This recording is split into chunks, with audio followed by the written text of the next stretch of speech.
How does Proactive succession planning process differ to others?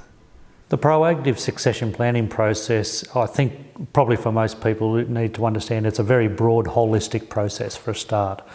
As a business, we have to be across everything from a financial, legal, it's the technical side of all the things that people think about in succession. And I suppose a lot of people think about it is it's just about getting a will organised. But from our perspective, it really does start with an overarching view of, what is succession? Succession is about a continuity of business.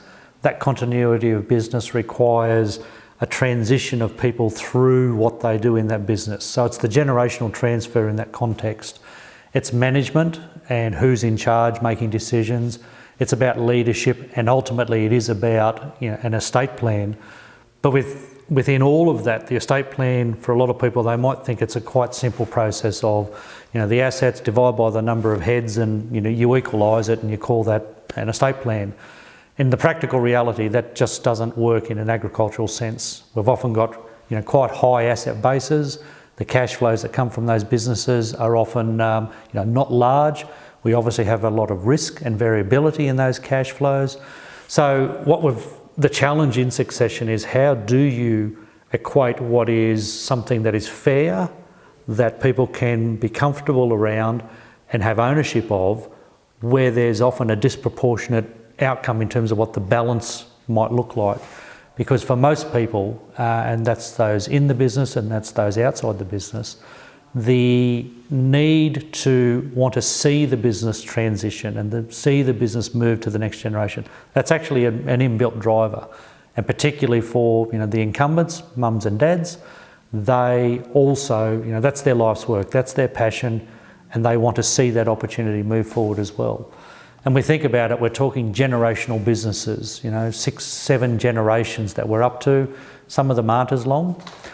But I think from a proactive perspective, the fact we work with, in pairs, the fact we take into account all of these other aspects in terms of outcomes and solutions, it is not something you can do in a one-day process. It is not something driven by sort of the technical aspects of the outcome. Yes, we need agreements, we need finance structures and those, but sitting above all of that, it's about the people and it's about the business. And I think the difference for Proactive, the process that we have, it engages the whole family in that process.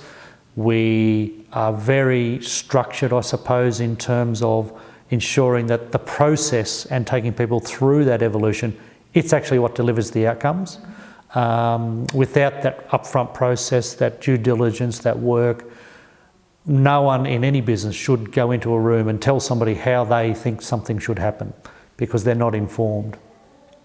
We also have to manage that in the context of the emotion that comes with what is this work.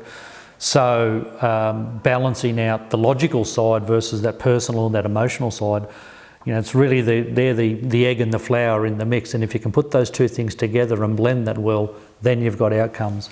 But I think the other key difference now in the business, and it's been an evolution of our business, is to also be able to implement and support the outcomes. So the best strategy in the world is great.